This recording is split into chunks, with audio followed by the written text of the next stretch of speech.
Today we are back with a story of Betty, who is here with us. She's looking to go to India to get a surgery, and we will go all through that so that you can understand what type of surgery she needs and why she's going there and not getting treated here in Kenya. And as we continue throughout the video, we will put Betty's handles on the screen where you will see her the pay bill number, right? There's pay bill number. She really needs our help. She needs our support to come through for her in terms of raising funds for her to get the surgery that she really needs, so that she can have she can be taken care of, right? Yeah. So Betty, introduce yourself to us first. Thank you so much, Lydia, for having me here. You're welcome. My name is Betty, or rather Beatrice Nduta in full. I am 19 years old. This tumor started at a very young age as I was a baby, and right now I need your help to go for surgery because it's becoming too painful and unbearable at this point. Okay, maybe a little background on when the tumor started growing and what it is, because I think at first, I think I've told you off camera, at first I thought it was cancer. Yeah. And maybe sometimes most people confuse it for that. Yeah. So could you first tell us what it is and when it started growing or when you started noticing it? Okay. The tumor is called, it's a massive venolymphatic lymphangioma. It started at birth when I was still in my mom's womb. And nikitoka, it was just a small thing on my eye. Then it grew as I grew, it grew with me. I've undergone several surgeries, 3 at Nairobi Hospital as a child, I think 3 as a child. Then I underwent my last surgery in 2017. That was in India because I was heavily nose bleeding. I became anemic because of the bleeding. Mm-hmm. So right now the pain is too much, the bleeding is in excess. I can't walk without a handkerchief because I bleed any time of the day. I can bleed like 10 times in a day. Mm-hmm. And I don't think there's a day anywhere I'm like, Mom, today I'm not in pain. There's not a day I've done that in my life. And if I've done that, it'll go to make people less worried about me. Yeah? Mm-hmm. But it's not cancerous, it's a benign tumor. So it's not cancerous. Yes. And you have mentioned that you had gone to India. Why didn't they why didn't it heal? Because sometimes we think that once you go to India, things will be okay. And now because you're looking to go to India again, what's different from last time? Last time I was still a minor. Mm-hmm. And they wanted to do the last surgery when my growth is stable. At 19-20, your growth is stable according to my surgeons. So they wanted to do the surgery when my growth is stable enough so that they don't do a surgery, it backfires. Okay. Yeah. Okay. So the other time it wasn't, it had not grown good enough. No, it was worse than it is right now. This was around here somewhere. I couldn't wear glasses. Anybody that knew me from 2017 going backwards, I've never worn glasses. Mm-hmm. The tumor, the eyelid itself was around where my nose is. The cheek was around here somewhere. Oh. It was bad. So the Indian surgeons really did a lot that time. Okay. So a little background, because you've gone through school, right? Yeah. You finished your Form 4. Yes. How was it going to school with, with the tumor, and how are the children responding? Did you at some point maybe face bullying? And do you have parents and siblings? I have my parents, who I am very grateful to. My mom is my best friend. Mm-hmm. My parents separated a while back when I was a child, but we are good. We are one family regardless. So yeah, I've undergone all my studies. I'm in campus. Mm-hmm. I have undergone a lot of bullying, psychologically, physically, emotionally. It's been a whole journey. Mm-hmm. But I'm lucky enough, I had my support system. I have 5 siblings Mm-hmm. who have been more than everything I need. And together with a couple of friends, I have survived all the bullying and all. Singeweza kusomea public school because of the environment. So Yeah. my mom had to sacrifice and take me to a private school where she could at least access juu ya Betty na kuanga, today you're in class, next month you're not.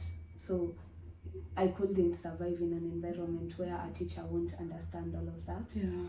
So yeah, I've undergone all my studies and I'm here now. You're here now. Yeah. How do you feel about living now that you were born with it? So it is something you've dealt from when you're in mother's stomach. Let's say that's when you were a child. How do you feel sometimes you're different from other kids? Do you feel like you've lost some stages in life, or you've missed out rather because of the trauma? Sometimes it brings me down very much because of the separation. Like, you can go to a crowd and people will just discriminate you because of the way you look. Yeah. So sometimes it really brings me down. I try my best to be as confident as I can, because I don't like showing people the sick side of Betty. I don't think there's anybody that knows me will tell you we've seen the sick side of Betty. Only it's now for the first time they've seen a sick side of me. I'm a very jovial person, but sometimes it brings me down because there are so many things I can't do. I can't stay in the sun for too long. I can't be in the cold for too long. I can't stay in one place for too long because my body will react. So I can't do a lot of things, but I try. I've done my short course. I've done cosmetology, that's hair and beauty. I've finished it. I'm supposed to do my exams, but due to sahi nimegonjeka sana, I couldn't go back to school and do exams. I was to join MKU in September, this September intake, but I got too sick to join school, so I just stayed home. But rather than that, I think I'm stronger than I even believe, because being like this, undergoing all those situations, the bullying and everything, because bullies are there. In fact, I've been bullied by a person I called my best friend a couple of times, and we were in the same class, same school, doing everything together. At the end of the day, they bullied me with an excuse of you're too confident, and that brought me down. Like, if I can call you my friend and you can do that. But yeah. That was back in primary school or high school? High school. Primary school, I underwent bullying a lot, but I used to tell myself we are kids and kids do a lot of things. Kids will say anything just to hurt the other one, But in high school it's where it got like real, because you're an adult, you understand what you're saying, and when you're saying it, you know what you mean. So whenever I got bullied in high school, I just sit down. I defend myself. I defend myself because I don't like looking weak. But like at the end of the day, when I sit down in my room, I'm just like, so I'm like this and this and this. It's when I reflect and realize, oh, you're actually sick, because most of the time I don't even remember I'm sick until somebody points it out and you're like, oh, there's that part of me. Yeah. And considering years ago it was bigger than what it is right now. Yeah, according to me right now, I'm actually better. Okay, it was better before I started feeling a lot of pain. But like, compared to how I was in 2017, being bullied after 2017 was not something I expected or anything. And the pain, the nose bleeding and everything, it's just been really hard, especially on my mom. My mom is a single mom right now. And like, adipe sleep yake, right now I don't even think my mom goes for her salary anymore. She's on loans. The only way she can treat me is in a private hospital because of the surgeons and treatment. So if you look at it like that, she's on loans. She's, everything about my medical side is extra expensive on her. But like, she sacrifices, she's done the best for me. I don't know what I'll ever do for her. Oh, God bless her. Yeah, truly, because she's been my rock, like, always. My mom will be called in the middle of the night tukiwa shule, Betty's sick. Atakuja anchukue anipeleke hospitali. I'm admitted for a month, she'll be there. I go out of hospital, I go back to school. Another week, nimetoka shule, I'm in hospital again. But she's never given up on me. She's there all the time. Adi, when things got bad, she took me to therapy. Like, she's always been an Oh, you've done therapy? Yeah, I'm That's in really therapy. nice. I'm in therapy because as much as you're strong, sometimes you need someone to talk to. Yeah. So yeah, I'm in therapy. Have you ever been bullied by an adult? Yeah. Kwanza parents wa friends wangu. you'll hear mumekosana na mtoto wake, mzazi wake ataingililia, and anajua the only way to attack you is through your medical side, because everything else aitakusumbua. So you hear a person's mother talking about your health and you're like, okay, kwanza mama ya mtu akikwambia wewe Julienda India kutibiwa, you're like, so going to India kutibiwa ni kama ni achievement. Exactly my point. So me, I was just like, at this point I think I have like 4 friends right now, because I can't afford to bring someone too close because I end up getting hurt or getting bullied, because the only way you can bring me down right now is through my medical side, and that is something people use to their advantage. Oh, I'm so sorry, and it's unfortunate. And just know that like those are sick people. Nobody who is okay mentally thinks or can even can try even think that they can use a medical condition against someone. That's a sick person. Like not sick like you, is a mentally sick person. And I'm so sorry. I'm so sorry. And how do your siblings support you? Are they girls? Are they boys? I have an older brother. He's called Ken. He's literally like a dad to me. He's there whenever I'm low and like I get bullied with a person I know I can't defend myself from. I'll call Ken immediately. Ken, 1, 2, 3 is happening. He'll come wherever he is. He's a 911 also. He will come from wherever he is. I have a small sister who's following me. She's in Form 4 right now. She's like my second best friend after my mom. We talk everything. Like she's the only person who can tell you Betty is faking that laugh. Betty is doing this and she knows me. We are like twins. Yeah, like me and my sister are locked in. Like when I'm sick, my sister will get sick. Like when it's major, like we are tight. I have an adopted brother, a pia yako Form 4. He's also a big support system. And I have a baby sister who's in grade 1 right now. She just graduated from PP2. So we are just a small family, but we are very close. We are one unit. You're really blessed. You're really blessed. So you're preparing to go to India. When are you going to India? And this time round, how much is it costing you? And who will you be going with? I'm traveling on 8th of November. I'm supposed to have reported to hospital by Monday next week because of my surgeons. And I'm traveling with my mom as my caregiver because she's the only one I have right now. The surgery is going to cost around 4.3 million, just the hospital bill by itself. And if I combine with a stay in India, it might give us around 5 million, 5.1, yeah. As a family, we've done our best. We've tried to contribute some money. We are almost at 400k. NHIF gave us 700,000. And looking at the bill and looking at how much we have, it's becoming impossible. We feel like we'll go and get stranded because because we have our tickets because it's an emergency surgery. I'm over bleeding, like I'm in pain. I'm in so much pain. I can't even explain.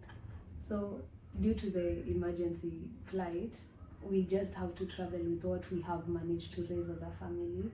That's why I reached out and I wanted to like try and raise some funds to help me at least get better. You know, it's not something I love living with, especially since I'm turning 20 next month, and I've been like that all my life. It's been a whole thing, like it's been a whole journey. It's stressing, it's depressing, and it's hard on both me and my family.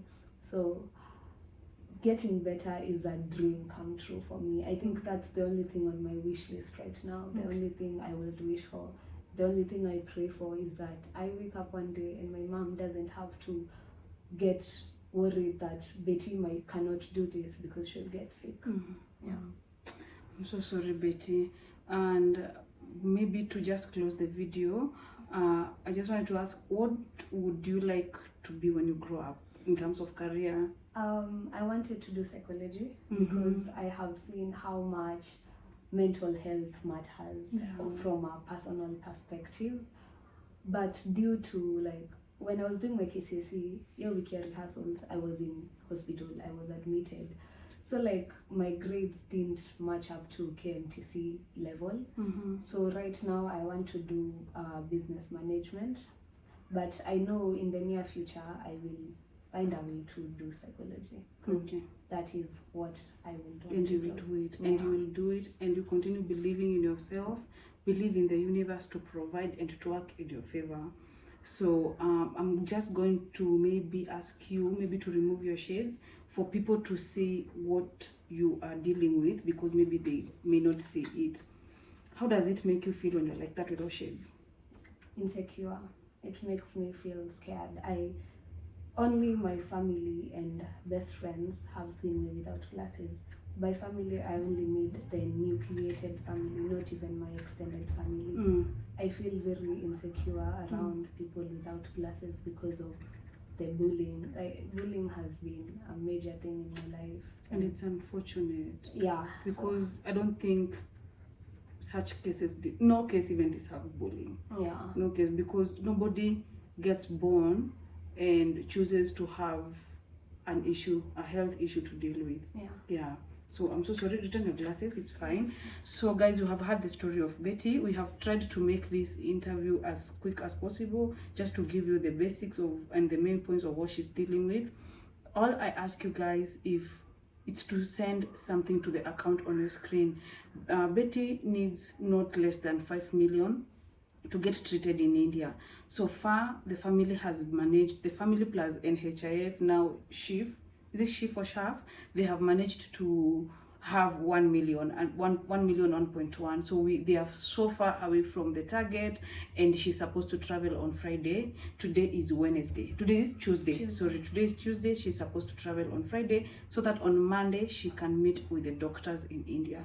So I'm putting out this video as quick as possible as plea for you guys to try as much, anything you have. It could be a 50 shillings, 100 shillings, 1,000, even it could be 1,000,000, according to the financial ability you have to support Betty. You can hear she has dealt with this tumor since she was born with it. Actually, it just grew with time, and then she has done one surgery in India, and now she just needs to completely heal so that she can live her life. She's only 19. Like, there's a whole life ahead of you. Yeah, she needs us to come through for her, because she also deserves to live a good life, just like every other child. And for the bullies out there, it is so sick of you to look at a medical condition and think you can attack someone with that. Like, that's a weakness to attack someone with. That is very wrong. Let us be compassionate. Let us be our brothers and sisters keeper. Let us always look out for each other. I'll leave her details on the screen, and also if you might need more details, I'll post this video. I'll post a reel on my Instagram where the video can maybe stay for a bit, a longer while, that is, so that each time, maybe for now you're watching the video, you don't have the funds at the moment, you can always come to my Instagram. You will find the video of me and Betty there. We will do a summary there and post as a reel. But all in all, let's come together for Betty and do this for her. And until next time, bye. And Betty, we wish you all the best. And we pray that the universe will work for you. God will work for you in terms of healing you and giving his healing grace to you, because sometimes we might not understand these things, and sometimes some of us who maybe don't have medical issue might not really understand what you've been going through. But I just pray that this time round you're going to receive the help that you need, so that you can also start living your life. Your mom can also start living her life. Your siblings, you can live fully without having anything to hold you back. And don't worry about the bullies. Those are people who are sick. Ukisikia mtu akibully kitu kayo, is a sick person. And I wish you all the best and quick recovery. Thank you so much. You're welcome.